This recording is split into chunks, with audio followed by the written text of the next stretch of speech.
तपाईहरु सबैजनालाई मेरो मिनी ब्लगमा स्वागत छ। आज चाहिँ म बिहानै उठिसकेपछि म ब्रसहरु गर्न गए, ब्रस गरे। आज चाहिँ बिहानै उठेको थिए, आज 6 बजे नै उठेको थिए।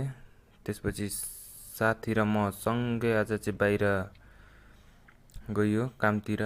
उ क्लास गएको, म कामतिर गएको, सँगै गइयो। गफ गर्दै गइयो। गइसकेपछि बस स्ट्यान्डमा पुगेको, बसले नै छोड्यो, साथी भागेको भागै। म चाहिँ चिलमा हिँडिरहेको थिएँ आनन्दले ब्लग बनाउँदै। साथी परबाट बोलाएको चाहिँ हिँडिसक्यो, आइज कि आइज भनेर। गएर हामी बसमा जसो तसो चढ्यो। म अगाडि बसेँ, साथी पछाडि बस्यो। उसलाई साथीलाई कलेज पुग्न ढिलो नै भइरहेको थियो, साथीको अनुहार अलि कस्तो कस्तो भइरहेको थियो।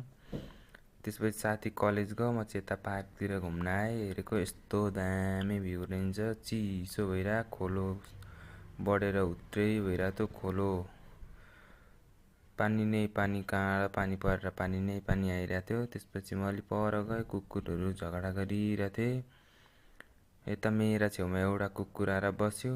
म काममा पुगेँ, काममा पुगेर पानीहरू खाएँ। पानीहरू खाइसकेपछि मलाई साउजीले डुनट लिन पठाउनु भयो। म डुनट लिन गएँ पैसा लिएर।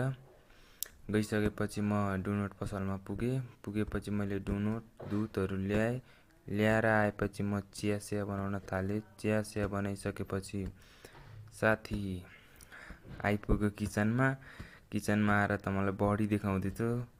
बडी देखाइसकेपछि हामी खाजातर्फ लाग्यो। खाजा खायो, आनन्दले खायो खाजा, मिठो भइरहेको थियो। त्यसपछि म सरसफाइतिर लागेँ, सरसफाइ गर्नतिर लागेँ। गरिसकेपछि साथीलाई गएर हेरेको त साथी मस्त पानी भर्दिरा। गर्मी पनि यति साह्रो छ कि घामै घाम, पसिनै पसिना, दिनभरि पसिनै पसिना गनाएर।